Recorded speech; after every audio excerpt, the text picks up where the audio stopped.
Thanks for joining us on Not Boring CEs, where we don't think you should be bored to death while getting your continuing ed.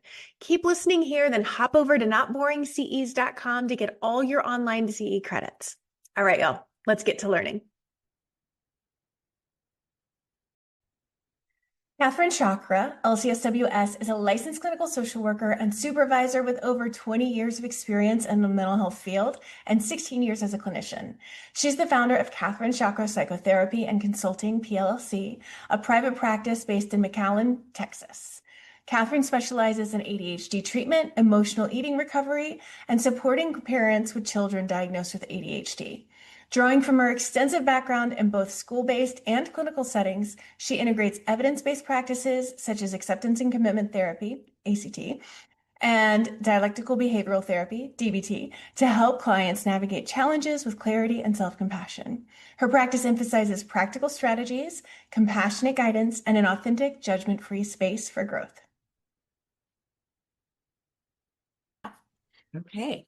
Welcome back to Not Boring CEs. I'm Allison Puryear, and I'm here with Kathryn Chacra, a fellow LCSW, and we're going to be talking about ADHD through the lens of Willy Wonka, because why not? So thanks for being here, Kathryn. Definitely. This is just so much fun to have been able to apply this concept to such a great book by Roald Dahl. We should give him his first credit. But then, of course, the two versions have been just so interesting to watch when you're watching from that lens.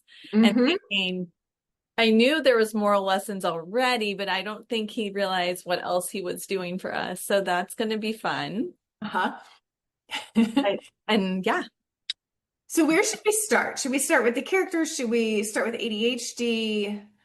First, I do want to say I thought it would be cool because I am a late diagnosed person with ADHD myself. And I thought I'm going to go ahead and admit that behind my Zoom, there's a couple notes. I thought, why do I want to admit that? And I thought about it. And it's what I do tell my clients a ton, which is we do have to mask for survival. We can't pretend we live in a society that is all inclusive of our brains. So masking is a part of our day to some extent, but when we can drop the mask, that is so great because, well, for one, I think we're advocating in some like little seeds here and there to make it normal about our accommodations that we make for ourselves. And I noticed that a lot of clients I work with who are late diagnosed, they have this stigma. They feel very like, I don't want it to be an excuse for everything. It's going to become my identity or such. And I remind them that really when you admit to your colleagues, your partner, your loved ones, like you're not actually making an excuse, you're giving them context. Yes. If I do this, this is why it's happening versus, oh, can't help it, right? That is more of an excuse vibe versus, hey, if y'all notice that I might do something real quick, my eye might dart here or there. The context of that is I am modulating my anxiety of being on this, and I'm also trying to help my working memory, which are parts of what we're going to talk about with what is ADHD. But I just did want to say that so that I was like, this would be a version of how people could know you don't make excuses, you just offer context about your modifications, your accommodations. But I do think it'd be cool to start with the characters. Okay. And sort of how they are bringing out some of what we know is in the DSM, some of what has just been, part of what Barkley and Brown's research around executive functioning because that's not in the DSM, but we do know that that's what is happening as well. And then, of course, just our, having been a social worker for 21 years, a therapist for 16, and how much you see similarities that are not in the DSM, but you start to notice things in clients with ADHD. So Augustus Gloop, he's such a good one to start with. He is just really personifying that reward seeking. He can't get enough. He does have a bit of impulsivity by the time he has shown us that he's going to dive headfirst into that chocolate river. Can't even hear anyone as they are telling him not to do it. So he's just really showing us that part of us, that when we're dealing with ADHD, or our children are, or our loved ones are, self-regulation is the name of the game. I know, like, Dr. Barkley has really even said like he would love to change the name to Hmm. executive functioning deficit disorder or self-regulation disorder, because of how much it's so much more about that, not being able to control impulses, or how much the dopamine around what's happening in our reward center does get hijacked, and we go for what is the instant gratification. And Hmm. that's a part of ADHD and the symptoms of what executive functioning does to our brain. It doesn't allow us to see the future, much less prioritize the future, plan for the future. And those are part of executive functioning: planning and prioritizing and regulating. And so those three are really shown in him. He, let's see, I don't know if we want to go into the parent stuff, because I felt like that was something we talked about was so interesting to see the parent stuff, or we want to do just the character stuff. What do you think? I think like a part of the context of anybody with ADHD is the parents, right? That's a part of their context. So, I mean, we can talk about the parents as we talk about each kid because Yeah. that is a part of their environment. Definitely. And because I think his was so evidently like enabled, there was a real sense of like, we can't do anything. This is normal. This is how it has to be. They really were even like encouraging sometimes his overeating. There was just no boundaries. Mhm. It was excused, definitely did not help him delay gratification. And I think as they come up to him, I don't remember which movie it is now, in order to like interview him, he's there eating with one of his parents. I believe it's the dad. And so it's like the modeling was there around not being able to create moderation, just moderation, because we're Mhm. also, you know, going to have to say that like part of what ADHD is doing when it's in emotional eating is sometimes like looking for stimulation. So part of that sweet, salty, crunchy, bubbly seeking that can happen is part of like maybe a oral fidget. Can Mhm. also be just yeah, just trying to get that dopamine that we know that we are lacking. And so that's something that I think is interesting to think about, like, oh, are any of these parents also dealing with some of the same symptoms? Is that part of their permissiveness? So Wow. that's what we've got with Augustus Gloop. Any thoughts or anything to add or questions? Yeah. So like the parent thing is always really interesting to me because my context is I have a like significantly ADHD child. Like when she was tested, her tester was like, it's a pretty gnarly case of ADHD. And so I think about how as we come to be more accepting of neurodiversity, which is very important, and we come to really appreciate that everybody's brain is different from everybody else's, and some people's brains have these patterns that are similarly different, right? Mhm.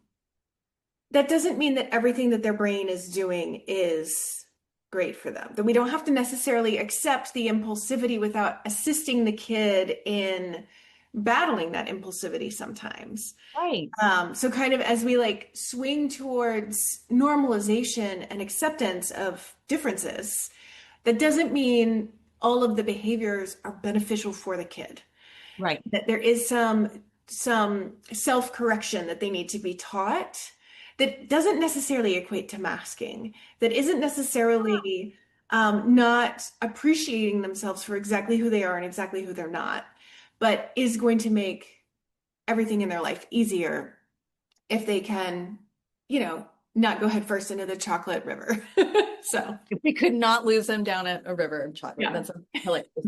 I think what you're saying is so wise too, because it's really helping them differentiate who they are from their brain. And so Yes. we accept them and we love them and we're compassionate to them, but we don't let organs do whatever they want to do, right? If it's the Mhm. kidney, if it's the pancreas, if it is the brain, these are just organs. And unfortunately, this organ, because of course, right, it does do so much for us, we can over-identify with it. And so therefore, maybe parents are feeling like, I don't want to shame them. I don't want them to feel a certain way. And it's helping the child or ourselves differentiate who am I versus the organ, because the organ Mhm. is going to do some glitchy stuff, but that's not about my worth or my capacity to just modify my behavior, ask for accommodations in my environment, which are two of the big things that we should keep our ears and eyes open to. Is it something I need to modify? Is it something I need to change about my environment in order to manage this organ that's having a hard time? Yeah. Yeah. I love how you differentiate it as the organ because we accept our brains as ourselves so Mhm. much. And when we're able to be like, yeah, I mean, my brain isn't necessarily any more me than my stomach is, which Yeah. is, regulating a lot of my hormones and my immune system and things like that. Like I like that when you put it in that context of like, this is an organ. Yeah. It takes the morality out of it. Totally. Oh, yes. This is not a willpower issue. This is not yes, exactly. This is not a character default. You are wielding a very powerful tool that unfortunately can have a neurobiological disability to it that we can work with. We can make all these different changes in understanding, and education and medication is a big part of it. Yet we do not have to, like some of my clients are afraid of, make it our identity in the way of it speaks more than it needs to for who we are as a human, right? We're the observer. We're the one who's taken aback by our thoughts and like confounded by our behaviors. That's the observer, and that's who we're really talking to.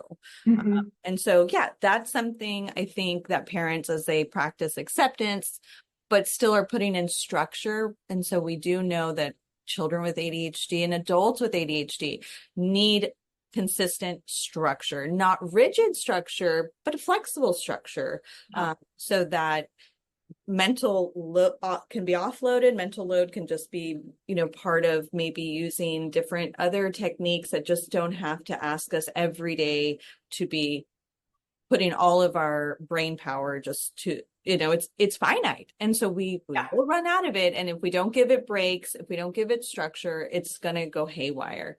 Mhm. Yeah. There's just so much to say that I can tell I'm like, okay, how much do we say about that one piece? Because I think even admitting, that we do need structure, I think is sometimes hard for my clients because they'll say, I'm so bad with structure. Yeah. And so that's the trick with treating ADHD is creativity is it doesn't present, like you had mentioned, the same for people, and as we go through these characters, we're going to see that really a different presentation between Augustus and Violet. Mhm. Violet actually is the one who kind of shows us a very unique presentation because she leans more on the continuum of like being very perfectionistic, very high achieving, and that can be missed, and that's missed in a lot of our girls, and that's missed in a lot of our late diagnosed women who have been very much able to still be successful or still able to do a percentage of what they know they can do. But they're living with this really difficult presentation that can have them on cortisol and adrenaline and running the furnace way too hot all the time. And that's what Violet is. She is our gum chewing. I think in the second one, it's much more obvious that she's an athlete. And so she's got this oral fixation. She does really, I think, seek out validation in that achievement focus, which can also unfortunately be a big presentation. Sometimes ADHD can be known as the disorder of two extremes. So it's just, I can do everything and I get it all done and it's amazing and people are wowed by my abilities. And then other days I can't get anything done. It's all offline. And people are very confounded by that. And that can hurt our relationships. I think almost a funny, not funny question in our assessments can be like, have people ever told you like, how are you able to do that, but not this? Or you just did it yesterday and today you can't do it. It is that sense of the brain, again, is having days where everything is online, super, and some days it's not. And we don't always know what could be that difference. Maybe we can track it. We can find out, was that sleep? Are there other stressors? Because we do know once stress goes up, ADHD symptoms will likely flare up and maybe need more treatment. Mhm. Her mom her mom is part of this performative parenting that can happen. I think so much has changed. I am like an older millennial. And so just so different now. This idea of, my daughter's in fourth grade. I've already been warned. Oh, if she hasn't started volleyball, she's probably not going to make it in Right. middle school. And I'm like, okay, she's 9. Like, how did I know she would want to do volleyball? And she Right. started in her little heart that she wants this thing. So like that scramble's happening to a lot of us right now. It's not as if, Violet's mom, again, sometimes well-intentioned. We think we might be doing what's best, but we might be feeding into some of these habits that are, really exacerbating how much our kids aren't able to accept themselves and stop masking and Mhm. accept that they might need more help and how to Right. ask for help. Mhm. So that's an interesting one. Do you have thoughts on Violet or her mom or anything I should cover with that Yeah. Well, presentation? I think about a therapist that I was chatting with who had been one of my students, and she had been late diagnosed ADHD, with this perfectionistic presentation, but was pretty able to like Yeah. maintain the perfectionism. So she was telling me about like internal ADHD, which was something I had never heard of before. And she said, once I was diagnosed and I got on medication, I'm probably like the only person with ADHD whose house got messier because Yeah. I no longer was like compulsively cleaning it. And I gained weight because I wasn't watching what I ate like a hawk. And like, this was just a presentation that certainly wasn't taught to me in grad school. I mean, everything I learned in grad school was like what it looks like for an 8-year-old boy, Yeah. because, I'm a young Gen X. So Yeah. people are Look like, at that. there are some really rowdy boys, and that's what ADHD is. Um, Exactly. but the idea of, as an eating disorder therapist for the last 20 years, thinking about perfectionism and eating disorders often go hand in hand, and thinking about my clientele over the last 20 years and wondering, did I miss this? Was I Mm, maybe one of a series of therapists they saw who missed this because we were looking for something very different? right. Right. Um, so it's now on my radar in a way it wasn't before. And it's just interesting because it's not at all what I would have imagined ADHD to look like. Oh, totally. And I was just listening to Dr. Barkley on a podcast, and at that point, he was saying that the neuropsychological tests that we may have been led to believe were just like the bee's knees on what you should use for diagnosing can be missing 30 to 60% of some with ADHD because of their ability to demonstrate just high IQ that might be able to skew the test, if I'm honest, right? So he talks more about, of course, like our skills and being able to sit with clients and talk to them about their day-to-day life and see them maybe over a period of time to understand, okay, relationships and emotional regulation. And yes, how is it going at work, in your home? Things that those tests won't catch. And there's no problem with maybe, the safety net of both type of styles. And Mhm. so I know as a social worker, I have clients who do want to go that route, and I 100% agree with them, even though I might have already used, like, I know there's some assessments out there that we can use that are not the neuropsychological testing. We do not need the license for. They're a nominal fee compared to some of those other ones, but they're able to be things that help us with, like, yes, one of the questions being like, do you feel like you're driven by a motor, right? So that screener that's out there too, the ASSR, I believe, is one of those that also has that same type of question, because it's like you can't catch that unless you share that. No one can look at you and think you look like you got a motor inside, because sometimes we're very good about holding that motor, yeah, Mhm. just mentally running all the time, much less Yeah. if it's physical. But I thought it blew my mind when I came to understand that internal ADHD, even including the impulsivity and thinking. We Mhm. jump to a thought and that's it. That is the conclusion. There's no other second options. We know the thing we should do without any regard for using hindsight or foresight and hindsight, which is another function of executive functioning that we would need to help our clients with, because there isn't that pause to consider, okay, in the past, how has that worked out for me? What could be the outcome? What do I need to consider? Because that impulsivity and thinking is just, this is what I'm doing. And there's no other way to think about. Or we, unfortunately, in relationships can have that impulsivity of thinking. We just might lean into assumptions, and then our feelings get hurt. We start to feel, well, isolated from those who might have not meant to do that, but we don't regulate our emotions well. It's not that we have more emotions, we just don't know how to modulate them. So we're not just, we experience what everyone else might experience, but unfortunately we have what can be an emotional cascade. I was a little bit offended. Now I'm actually starting to get hurt. This reminds me so much of how lonely I've been my whole life. I've always been misunderstood. And before you know it, it's just that cascade. It is like a mudslide. You are just going down the hill with all of these emotions. So yeah, that impulsivity and thinking was also what kind of blew my mind to realize, oh, it's happening in our brains. Yeah. And it's interesting being the mom of a kid that has ADHD, and is also like on the cusp of puberty and has all those hormones. Like she will verbalize exactly what you talked about. She'll go from like, it was a great day at school to, oh yeah, I had like a little conflict with so and so, but we worked it out. And then that becomes, but nobody's actually ever liked me ever in my entire life ever. Like it just, and We we're break both our like, own heart. We oh, really break our own heart. It goes quick, so yeah. fast.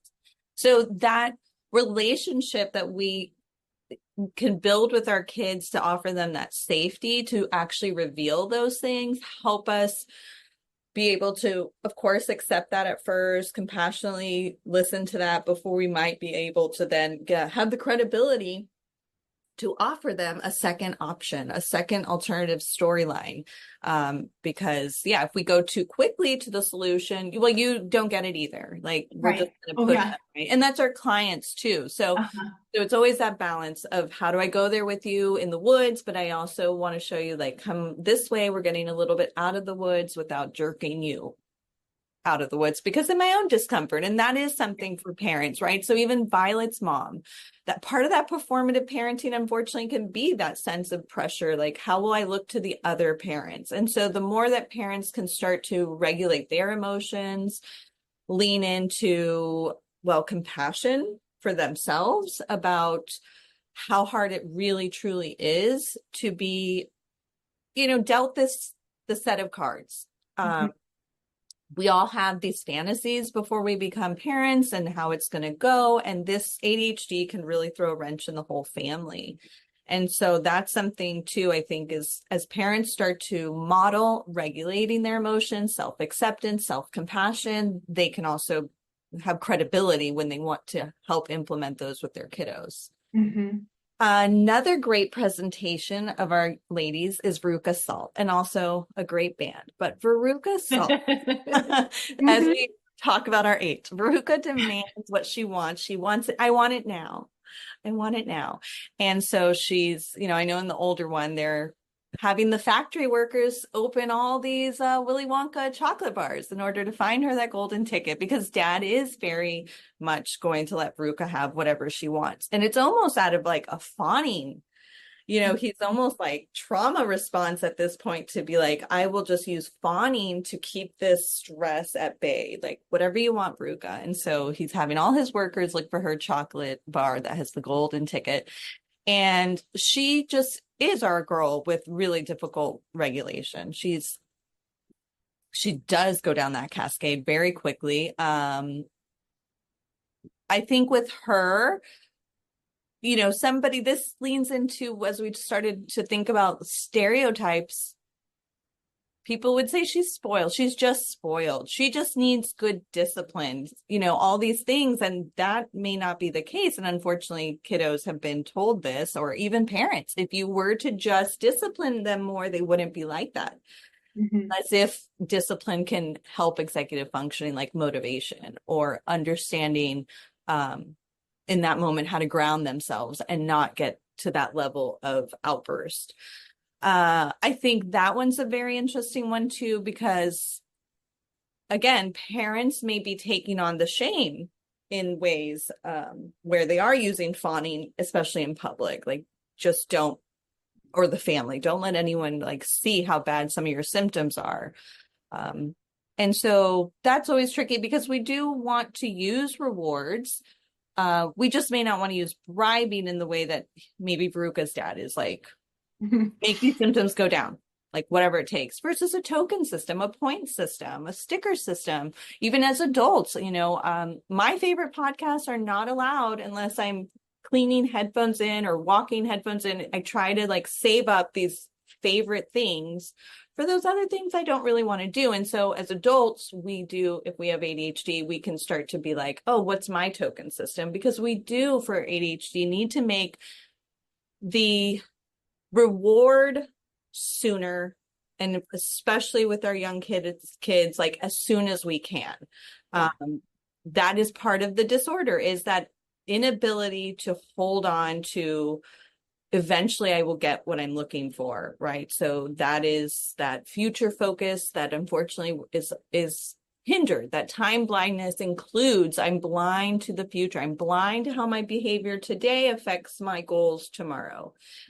But we can help our kids by kind of putting some artificial and quicker motivations. That's what the brain will be doing. It'll be looking for, okay, that's part of what's happening in some classes. I don't want to do this. Anything else have anything more motivating, more interesting, more stimulating? That reward center does get hijacked, looking for the now. So that's something to think about with Veruca and her family and what they're doing. They're just throwing bribes at it without it being structured. And so I know in that podcast, as I was listening, right, they're talking about accountability, and some family or some of the others in the webinar took it as like discipline. But I love when we hear the word accountability to remember that the breakdown is, are we able to account for why it did or didn't happen? That's all accountability is. I love that. We hear it so like, oh, they're going to hold me accountable. My personal trainer is going to hold me accountable. Why didn't you last week run the 5 miles, right? But that question is just, what got in the way? What happened there? What could make it more likely that next week you'll do XYZ that you said you would like to do? And so when we hold our kids accountable, that's it. We're just exploring with them, what made this happen this time? Okay, but that other time, what made it not happen? And so, it doesn't have to just be discipline or consequences, I should say. It can also, yes, be very much like, what would motivate you? What would bring that closer to your line of sight? So when we use accountability to think of it like that, coaching in a way.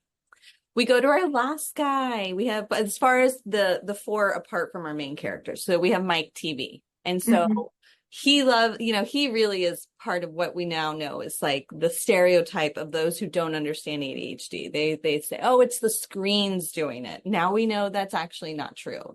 And it's actually not sugar either, right? So Augustus Gloop, I think the stereotype would be, oh, it's because of all the sugar he eats that he has ADHD. No, it's not the sugar and it's not the screens. Now there can be a propensity. And again, that's that dopamine seeking, and that's that reward center being hijacked. But there's also, the 2 sides of every symptom is works in our favor and doesn't work. Hyperfixation does not always work in our favor, but hyperfocus can work in our favor. I have a big project to get done, and it is something that's going to be good for my development. Hyperfocus can help us, but hyperfixation can mean, therefore, I'm not going to the restroom. I'm not taking breaks to eat, or I'm not even mindful of how much I'm eating while I'm doing the activity. And so that's what Mike Teevee is showing, that sort of hyper focus. He's distracted, and the flip side of distracted is curious. So we want the perks of a curious brain. We can't let it become a distracted brain. So that's him. He's mindlessly eating. I'm trying to think with his parents. What did I see? His parents were, they were checked out. That's right. They were just like, yeah, whatever's happening in his room, You need more snacks. We'll just pile them in there. No relationship building. Mhm. And I know when I worked at an academy that was an elementary and a middle school as the lone social worker in the building, trying to help the teachers who are already knowing it is relationship building, but with those with ADHD, how much it has to be effortful and intentional because, it's just part of why ODD and ADHD are so commonly diagnosed. I'm thinking it might be like a 2/3 of those with ADHD may develop ODD. I don't want to get that part wrong, but part of that is because of that social conflict. And so they do need a lot of relationship building. And that can in itself start to become the motivation system. That Yeah. relationship becomes like, oh, you're checking in on me. That's actually keeping me motivated, keeping me accountable, giving me instant rewards. You come home that day and I'm already checking in. Oh, look, you did do the homework. That's amazing. Okay, wow, you went ahead and got this particular activity done. I can't believe you got that done, right? So I'm already doing that, or I'm already troubleshooting. Hey, I noticed only half of the homework is done or half of the project is done. It's due tomorrow. What's happening? I don't know. So those are those things I think with Mike Teevee. I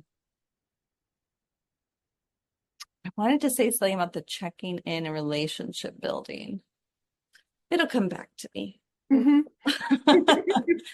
But yeah, definitely the mindless eating. Oh, the body doubling. Yes, that's what it was. So that's what we're doing with our kiddos. And that's what an ADHD brain can definitely benefit from, is somebody who's just in the room, right? So especially executive functioning being that part of our prefrontal cortex that really is controlling all the other cognitive functions. It's that, as they use that metaphor in some of the research, the conductor at the orchestra, all of the instruments are there in the ADHD brain. All the instruments are there, they're ready to play. But if you don't have a conductor that's very consistent, that knows how to say a little more of this strings, a little less of that from the tuba, then the music is going to sound different every day because that conductor is some days well rested and had good protein and had good movement and just for whatever reason is functioning better that day to control all the other cognitive functions. But body doubling is one way to kind of get through that. Even if it's us as adults, I have to do the dishes and maybe I'm asking my partner, can you just come hang out in the kitchen? I know it's my turn. You're fine. Just come over here. And then that gets me going. It can also, unfortunately, be the same with food, though. Sometimes we're using food as a body double. And so it's just, and I don't know if that's the correct wordage, but it's definitely this thing of it's becoming a way of, just like my TV. I'm watching the television, but I'm making the snacks just as much a partner, if you will, who I look forward to as much as the show itself or what have you. Right. As far as Charlie Bucket, so he's demonstrating still some things that if we were really playing around with this and digging, sure, there's still some things there that him and grandpa don't make the best choice. They drink a fizzly drink in a factory that is not theirs. And so they don't make all the best choices. There's a little impulsivity there. But there was curiosity a lot with Charlie. There was persistence with Charlie. There was a sense of, how well his family leans into values versus just discipline or what have you, right? They instill a lot in him about, helping his intrinsic motivation. He does demonstrate a very empathic person. I want to take grandpa, or the way he wants to share the opening of the chocolate bar, if nothing else, even if he doesn't win, he just wants to share it with the family. And I have noticed, and again, this is one of those, is it on the assessments? Is it the DSM? No, but a lot of my clients with ADHD are highly empathic. They're just such caring people. They're very, their emotions are on their sleeve. And so they have recognized that too in others, because, well, another fun name is that it's really not attention deficit. It's really overabundance of attention, meaning that executive functioning portion of our brain not only doesn't do well with the focusing portion of attention, it doesn't do well with the ignoring. That's more of the problem. They're very much, we all are very much who are diagnosed able to stay in the present. It's not that I'm not having attention. It's that I cannot ignore the other stuff. Right. And so so that's happening sometimes. What else do I want to say about Charlie and his family? So are you saying he feels like he would also be ADHD? If not, he at least demonstrates like where it can still look in a different way of like this empathic person who just is so curious, can't really ignore stimuli like those fizzy drinks. Yeah, it was impulsive, but it was also, I think, just I can't not be curious. I can't ignore this and stay with the tour, because I think that's the point where they like trail off and they go somewhere else. And so it's like that, like when people joke and they're like squirrel, which I'm not a fan of that joke, but that's that version of him just being unable to do that. Yeah. And Grandpa was a pretty bad influence there. Yeah, start going with what's happening genetically, because ADHD has a genetic component. So it's like, well, there's always that too. Yeah. When it's interesting because I think about how like it feels more salient with the other four kids to me. Yeah. Charlie's, I'm digging for sure, but I'm like, oh, there are some things I see in my clients that he demonstrates. What I was bringing up with the high empathy and not being able to ignore is I think that's part of it, is they do seem to think, right? So we're picking up maybe on micro facial expressions, micro movements and other things, and we might pick up on words that people use, and it's like I noticed a lot of my clients, they will joke about their spidey sense. They're like, I can just read things in the room. I don't know why. And then it's like I have to double like guess myself because I don't have any evidence, but I have feelings and curiosities about like, is this person going through this? Is this happening? And so I think that sometimes can be a heavy cross to bear, but it can be a super strength because we're not able to ignore very much and we tend to catch too much information. We actually could be maybe reading people quicker than even they are or others are about what they need. And so those are the good parts of what can happen once we're able to harness the way the brain works. Yeah. So I always think about Dr. Barkley saying, and I always like, and I had such a reaction to it the first time I heard him say it, of like, there are not benefits to ADHD. This is a disability. And like my kid's also dyslexic. There's this great book called The Dyslexic Advantage that explains why, like neurobiologically, there are true advantages to being dyslexic, and reading from a different part of your brain than the rest of us and what we read from. So I was going into it like ADHD's got to have its advantages too. Yeah. When he said that, I was pissed off about it. For sure. And maybe neurobiologically, perhaps there is not a benefit, but I think when you pay attention to everything all at once, you do pick up on things that other people don't. And maybe it's kind of a trauma response to some extent, in the way we see with our non-ADHD trauma folks, that you can read a room like that because you needed to. Yeah. If you were often impulsive, if you were like one of these four kids who were like the bad kids in Willy Wonka, and socially that was becoming very isolating and you needed to alter the way you were doing things or the way you showed up, mask in many ways too, then there is an awareness you have that maybe isn't neurobiological, but is learned, that is of great benefit and is, in my mind at least, like a superpower that can go along with ADHD. Yeah, no, I can totally agree with that. I think I've heard enough clients, once they have found the right medication, and there's stimulant and there's non-stimulant options. So, people really should know that so that they don't have to, again, have a stereotype of, oh, I couldn't do that. I can't. I tried it Adderall once. It was awful, whatever. Okay, maybe then stimulant's not the right one. So non-stimulant. But also I do think that, we know kiddos with ADHD before the age of 10, they're getting 20,000 more corrections on average than maybe the child who's not having to manage so much less that they are at a 30 to 40% executive functioning delay. So again, not cognitive, not even, body-wise, they look the right age, but that conductor is like, if you're 12, maybe your executive functioning is really an 8-year-old. So I do think because of what you're explaining, right? All these ways that you have to then sniff and scurry to figure out how to make your way in this world. How are you not going to gain some tools and strengths and like grit in how to do that? And so I do think I agreed when I got mixed feelings when he was so very open about, this is actually more likely to hurt mortality than diabetes and heart rate, high blood pressure, even combined. That other statistics talk about how many years it can take off of a lifespan. Okay, those are not very uplifting things to hear yet somehow I do think it can make it like, okay, I'm not making this up. And it is really important that we take this serious. And so I really only trot out any of that if I notice a parent might be downplaying the diagnosis, or a person themselves is kind of like wanting the quick fix, something that's very chronic and very serious.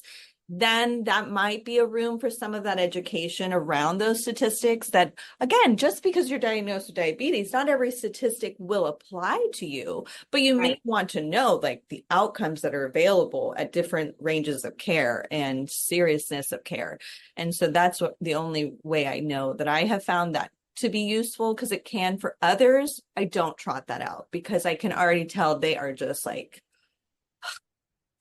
with the reality and they don't need to hear that. But others, if I feel like they're a little too cavalier with the diagnosis, that might be the only time I'd be like, just so you know, it is worthy of your time, of your attention, and you're not making it up. So yeah. And the teen pregnancy, like amongst girls with ADHD, I don't remember what it is, but I want to say it was like 60% of girls with ADHD get pregnant in their teen years. And I almost fell through the floor. I was like, well, shit. I know. I had a late pregnancy, and I'm like, I kind of think that no one warned me about also the geriatric pregnancy. Right. We were told about the teen pregnancies. Someone should have warned us all these geriatric pregnancies that could happen.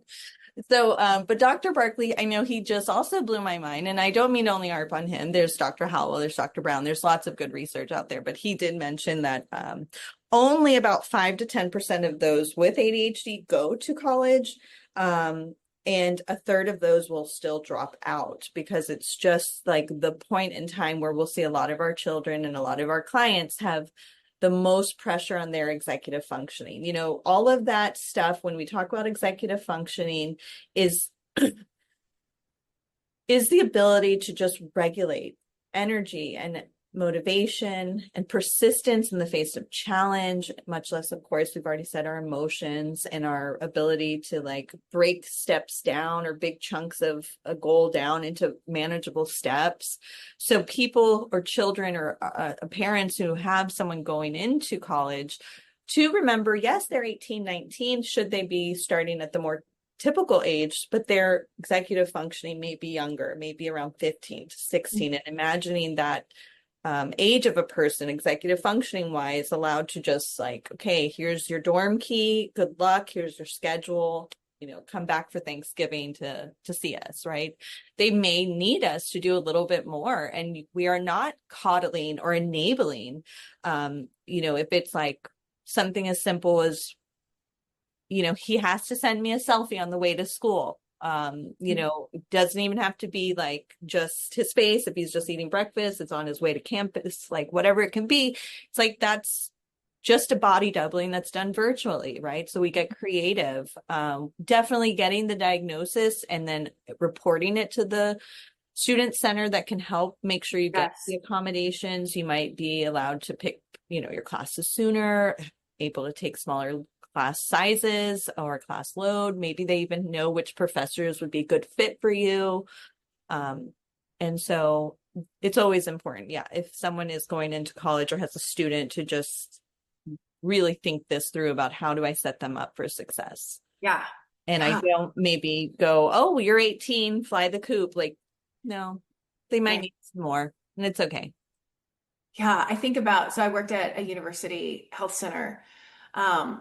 before private practice, and we had our disability resource center, and everybody with ADHD had to be tested by a testing psychologist and like have that to present to the disability resource center. And what I see there, what I also see in my kid and her friends who have ADHD is like, yeah, there are accommodations available, but it further others them in a way that they don't always want. That extra attention, or for people to feel like it's unfair. And I remember the time, and this was, a million years ago, like 15 years ago. Um, there was some talk about like people being mad that these people are getting like all these extra things, and how is that fair? And it's striking to me how, yes, they're getting accommodations that help make it equitable. And most of them would like do anything to not need them, you know, Right. and many of them won't use them. Right. And um, like getting through that shame as therapists, like how that I think that should be an important thing that we bring up with our ADHD clients is like, what accommodations are currently available to you, and are you using them? Yeah. And if not, can we talk about that? Totally. Totally. I think it works for both the parents and the students, because I think even the parents, like I said, we are just under so much pressure to be like, I don't know what kind of parents, that we're in some race or competition. And so even us accepting they do actually need these things. Mhm. Um,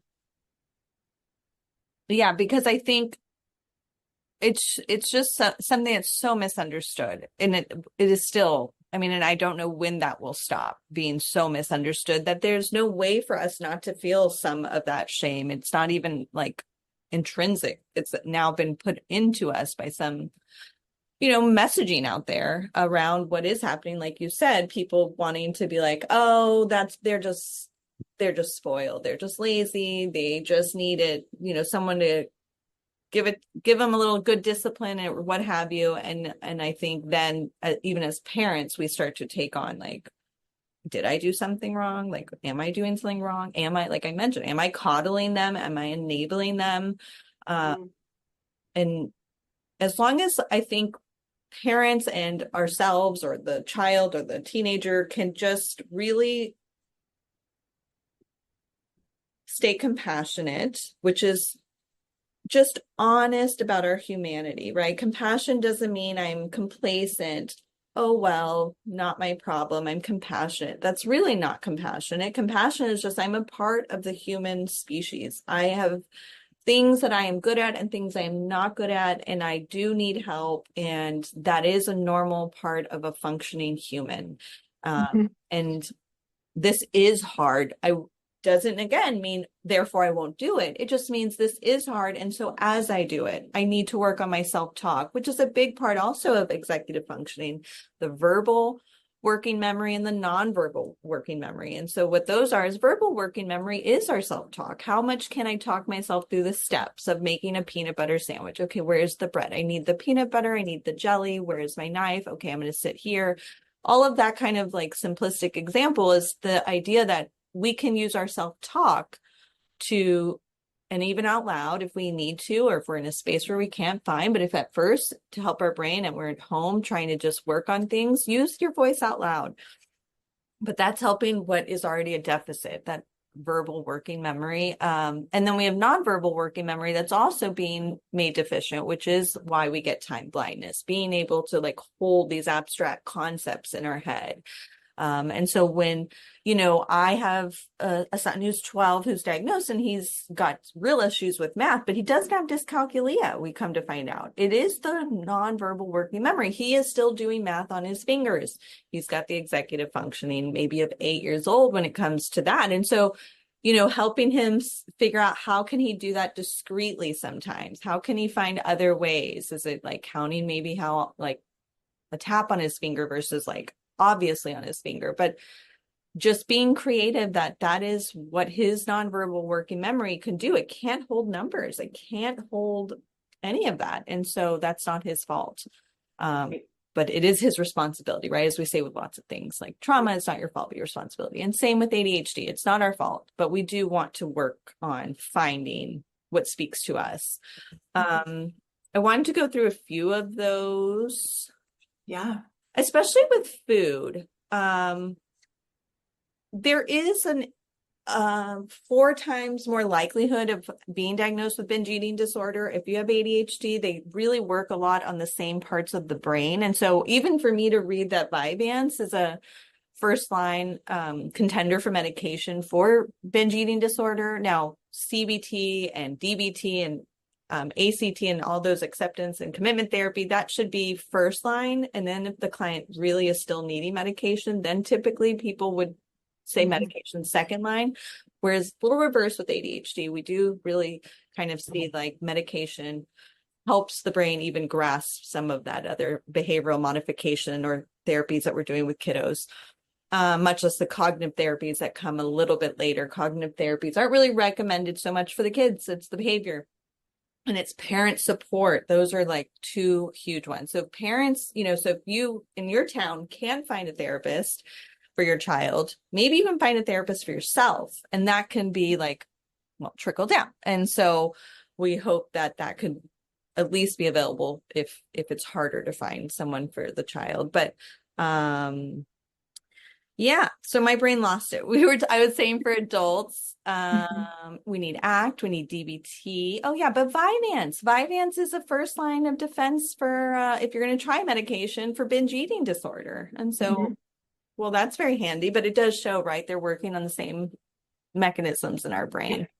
So they're very common, but with binge eating disorder, talking to clients about intuitive eating principles, using that DBT skill that we can apply for like their emotional regulation, working on their interpersonal relationships. So that maybe where they are, using emotional eating for excitement and for, feeling when they're lonely or they're bored, to find other places and other individuals even to help them meet those needs.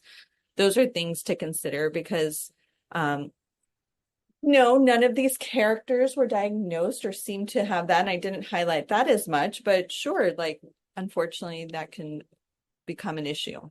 When I think about how with really strong personalities, like Veruca Salt, for instance, if Veruca Salt landed in the average therapist's room, Right.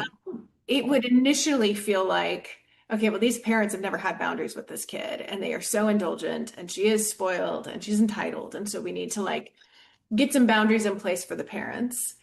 Like there would probably be a lot of parenting work. And meanwhile, she is still not going to be able to self-regulate. Yeah. Like no amount of parenting is, if she has ADHD, is going to be able to give her the self-regulation that she needs. Same with Mike Teevee. Like these parents, they're checked out. They don't, like there's just, it's not the first thing that most therapists are going to think of unless they specialize. And I think about how many people are then late diagnosed because even if they showed up with almost textbook things, the intensity of one of the symptoms kind of looked primary. Right. And how that also happens with like depression and anxiety for people with ADHD because they feel less than, because they are having to work so much harder to achieve the same things their peers are. Yeah. And how we really do need to be on the lookout. Oh, definitely. Diagnosing is so important. And again, like if we don't specialize in it, but we do want to know who we can refer to so that if they do want to go with that diagnosis, that we just feel like, I don't know if I want to touch that, but then that can always be like, it doesn't always mean you have to lose your client. It just may be like they are going to go to a psychiatrist who specializes in that, or they are going to go get that diagnosis. And then I'm going to help them navigate that new reality. And they need a specialist, then fine. But is there other things that, yes, I can use that can help with, let's say, like, again, emotional regulation. But having that umbrella of like why it's happening is so different than us. Well, so often it is misdiagnosed, and maybe it's being misdiagnosed even in adults as bipolar disorder or even borderline personality disorder. Or again, in kiddos, we're just maybe going straight to oppositional defiant disorder and not thinking, because so much of those symptoms do overlap with the emotional regulation issues that are happening in ADHD. And so just to, definitely keep our eyes and ears open to the possibility that this is not what we thought as far as that stereotype of the kid who is just messy and lazy and silly and rambunctious. Like it is also the child who may be very angry, and it could be the child like Violet who's very, very extreme in her perfectionism. Mhm. So exploring that is super important. I think I know even I've had just these clients that are just feeling sometimes that when they have gone to maybe others who are less likely to keep their eyes and ears open, they're feeling invalidated, told like, no, you have so much going well. Like, there's no way you have it. Mhm. And just like not realizing, and I've kind of told some of my clients, look, when some of these questions on these assessments they might be using say, how difficult is it to, let's say, make it to an appointment on time? And Mhm. and so we might, oh, well, I make it on time, so I guess no, it's not difficult. But then if you will do a little digging in, you find out, well, because they have 8 alarms and one of them has to be across the room and another one has to remind them about like, go brush your teeth. And so they've set up systems. They've already figured out that I'm not good at this. So no, now they're never late. But how difficult is it? It's actually quite difficult. Are they ever late? No. So sometimes we just want to dig behind like, oh, you seem to have it all together, yet you're telling me you're suffering. Let me go ahead and believe you. Tell me Right. more about that. And Right. yeah, Yeah. differential diagnosis. It's a hard thing to do with ADHD. So never shame if we need help with it, but also don't be afraid to be the one who broaches it first, because maybe you are able to, just use the screener and you don't have to say, I'm diagnosing you. Just say, well, look, the screener seems to really indicate you should consider this. And if it's not my specialty, here's who it is. Mhm. But we can be the first to make that, kind of like, eyes and ears open. Yeah, absolutely. When I think about too how expensive ADHD testing is and how it is considered like the most legitimate way to be diagnosed. Mhm. Um, Yeah, like as a LCSW, my diagnosis, I can use it for our treatment and for insurance purposes. But if they are going for accommodations, no, they mhm. really aren't probably going to get some pushback. And so the schools, for instance, are going to have a different route, and that's okay. That's okay. But that Yeah, doesn't mean we can't have any part of the story and solution. right, Yeah. right. And I think that's but it is prohibitive for a lot of people. Oh Like a yeah. lot of people are not able to get to pay for that out of pocket. I know schools here on a 2-year waiting list for testing Wow. with a psychologist. So like people aren't getting their needs met. Mhm. Um, yeah, and Yep. that's tough. That's It tough. is really tough. The university where I worked would not prescribe without testing. And I totally understand it. And also, if Yeah. testing were affordable, then it would be better. Oh, So I know.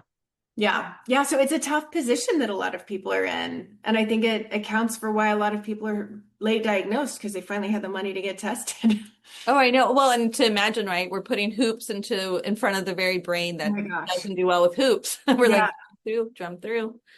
Okay. And so you may have the persistence to jump through 2 hoops, but by that 3rd hoop, you may drop the ball on how much you can invest time and energy back into getting the right diagnosis. So there's a lot of barriers to care for sure.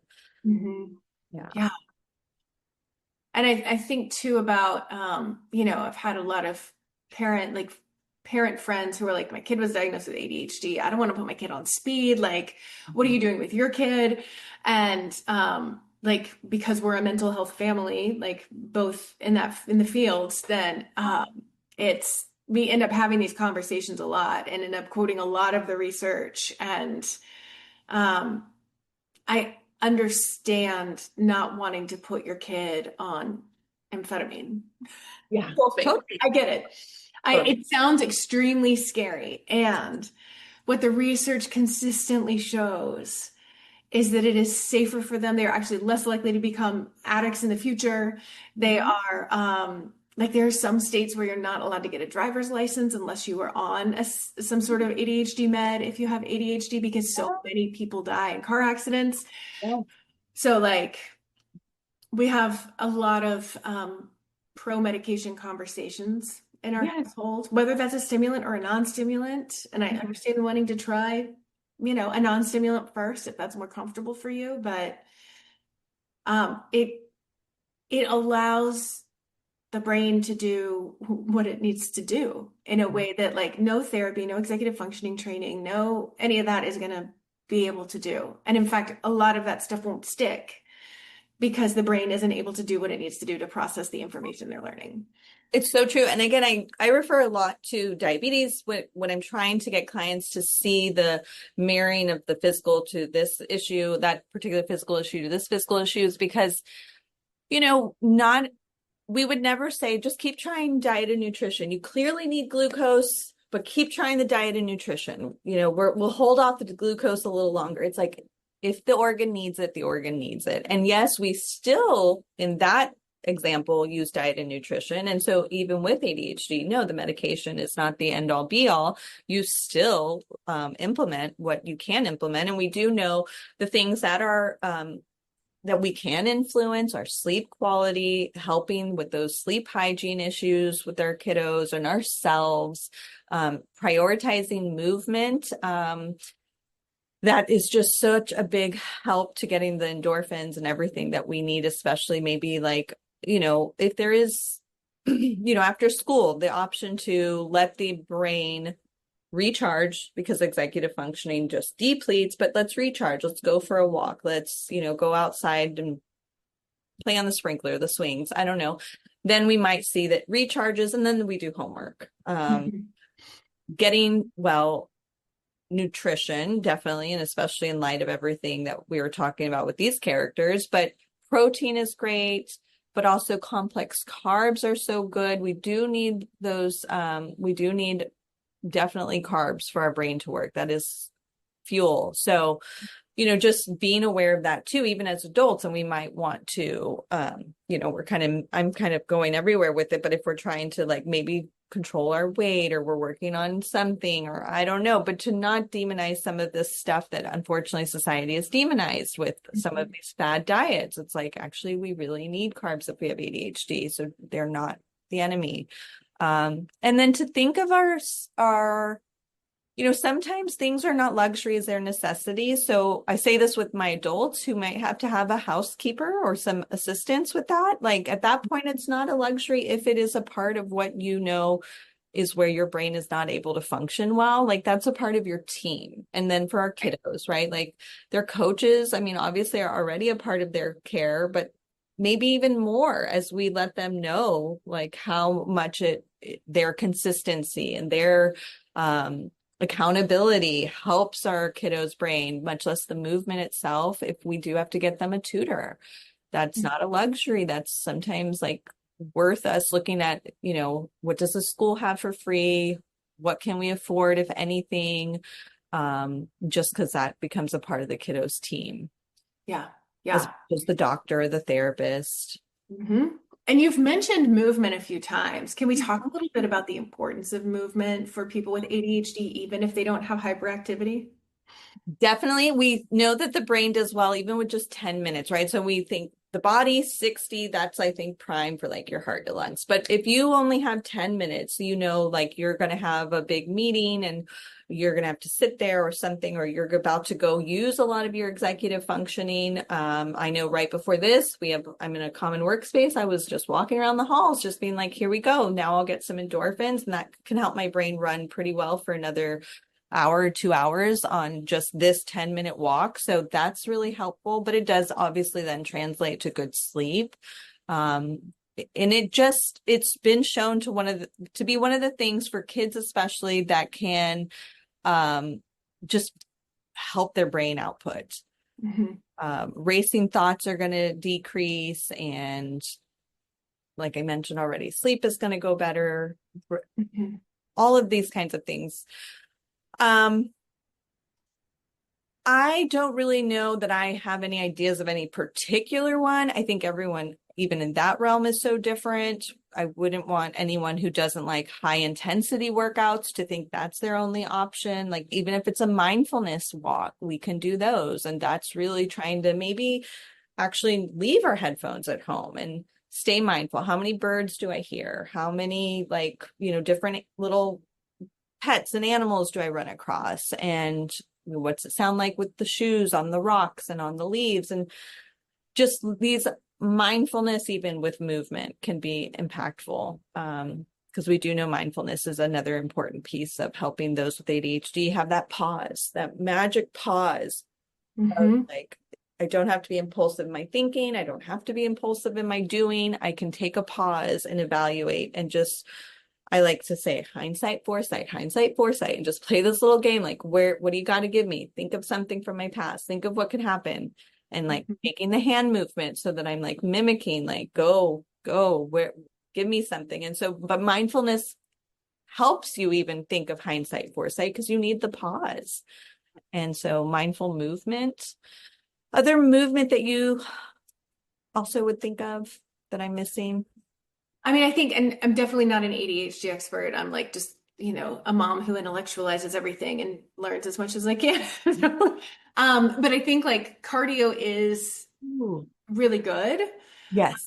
But any movement is better than no movement. Yeah, So, oh, definitely. um, And it made me think of the interoception that's happening with ADHD, which is also kind of what was happening with their characters in Charlie and the Chocolate Factory, or Willy Wonka and the Chocolate Factory, is that they, interoception is that part of our brain that's able to read our internal physical cues. And so hunger being one of them, like not even reading our fullness cues, or maybe being so hyper focused, we're not reading our hunger cues. And so movement can help with that because, yeah, when we do cardio, especially, we're no longer floaty and in our head. We have to be in our body to stay alive. And yeah. so we're going to be able to start to tune into like, oh, okay, now I can read my body better. And then we also know that ADHD can affect proprioception. I'm not as great with that word, but that like how our body is in space and in our surroundings, which is that like klutzy type of you know version of it. And I have one child, he's too young to be diagnosed, but my goodness, his proprioception is like really like giving me pause because that boy wants to run fast. I run fast, mom, but it's only a matter of time before those little legs are kicked out from under him. And so we've been working on, you got to work on control and then speed. Control Mhm. and speed. You're going to be faster if you can control, because you can tell his brain is not able to read how his body is moving in space and awareness of what's around him. I mean, the Yeah. amount of doorknobs and kitchen corners. Um, but Mhm. to know movement can help with those things. So that really helps our kids if they can have some movement to work on that other parts of what the brain is doing when it has ADHD. That Yeah. nothing to do with executive functioning. Yeah. It's so interesting because that proprioception, like, in addition to the impulsivity, Yeah. there's just so many injuries. What a recipe. And then you add in the like intense emotional reaction to things. Like I know my kid will stub her toe and she's on the ground screaming, so it's like, and she does that like 3 times a day. Yeah, So like exactly. it's all really big. And I mean, we haven't even talked about like rejection sensitivity, Oh and my gosh. that plays into everything. Oh, definitely. So rejection sensitivity dysphoria, just that way. And I think again, it is because that inability to ignore that could also be leading into that sense that things just hurt really deeply and very quickly. And it can be the impulsivity that's also playing a part of that. I know why you looked at me like that. It must be that you hate me, right? It's like there's Mhm. no other second option. Maybe they had a bad morning, there's no other option why they didn't say hello to you. It's like, no, I know why they're against me. And I saw like her eye kind of twitched when she looked at me. So you can have all these symptoms that could be like, unfortunately, also arousing that rejection sensitivity. I can't ignore anything you do. And I've also already made up a story that my brain jumped to and will not move from. And so again, why that pause is so great. I think, for adults, one book I've loved, and even just the title as a mantra is it you, is it me, or is it adult ADD? It still has ADD, even though that's the Mhm. previous term used, but I just love that mantra even. Like, is Yeah. this a you thing? Like, did you not say good morning to me? Because like you're a grumpy bear, something went wrong at work. I mean, on the way to work. Is it me? Like maybe I am today, like, you know, expecting too much. You have a busy meeting. Of course, you walk by without saying hi. Like that's a me thing. Or maybe it is ADHD. Like, is it causing me to be so impulsive in my thinking that now I've made up a whole storyline, or maybe I've already assumed, versus allowing myself to take a beat, gather more data, check in, give it time for my own nervous system to re-regulate before I revisit like how I want to move now, considering what happened. Yeah. It's interesting because I'm a very highly sensitive person, but nobody would guess it. But I'm very sensitive. And I have spent most of my career working with very sensitive people. But when I think about what goes on inside the mind of somebody with ADHD, it like breaks my heart how hard it is emotionally to regulate when your mind is telling you all these different things that are so against you. Like it's a defense, and it's just heartbreaking, especially like I feel like through the pain of childhood, people end up developing ways to manage it, either emotionally or strategically or whatever. So it really sucks for adults who've had to go through that. But I think about these kids who have no coping skills because they haven't gone through shit yet. Yeah. Yeah. And because the brain is just even more likely to just be like having outputs that were not a part of the, selection of, I think of my son who's 12 and again diagnosed, but his frustration, even in fourth grade, with how much he still was crying. And just like would be crying and just like, and why am I doing this? Like couldn't accept himself. But also I think he does recognize I have a harder time. Like he knows that already because again, ADHD, this diagnosis is not an issue of not knowing. It's the doing. So he knows some things and he can't do those things. And that even includes like modulating his emotions to be able to hang out with friends without the nervousness overtaking him and making him just be like, never mind, I don't even want to go hang out. But the potential gap is what's so painful. And I think that can be social, or that can be in our abilities, that can be in our relationship. So it's the idea of, I know what I could be doing and who I could be, and I can't get there because of this brain. And so that potential gap is what's so painful. And I do think that can happen even in relationships. Oh yeah. Like I know who I could be as a friend, and I can't get to that level of friendship with people. Right. Maybe because I have a little out of sight, out of mind. So we go home for summer and I haven't kept up with anyone and I've completely disconnected. And then by the time I meet them, because I don't have great nonverbal working memory or verbal working memory, I don't even have good self-awareness of myself, which is why a lot of imposter syndrome can happen, is because I don't even like the brain will not give me, hey, you've already done this. You've already made a friend. You know how to introduce yourself. Remember last year you made a great group of friends. Like the brain is just like, I don't know. Have you ever made friends? Like, right. It doesn't give you what you need in that moment. And so you can doubt yourself and you can just really not be allowed to solidify a self-image. Oh, I'm so glad that Willy Wonka gave us like a fun frame to be able to like talk about all these things. Yeah. So yeah, when you watch the movie, maybe next time you'll be like, ooh, I see a little of this. For sure. For sure. Awesome. Thank you so much, Kathryn. Yeah. Thank you, Allison. I enjoyed it so much. I hope that broadened your clinical horizons. Head over to notboringces.com to get your CE credit. Want to have a not boring conversation with me about your clinical area of expertise? You can apply there too. If you like this conversation, leave us a 5-star review, tell a friend, and be sure to subscribe for future conversations.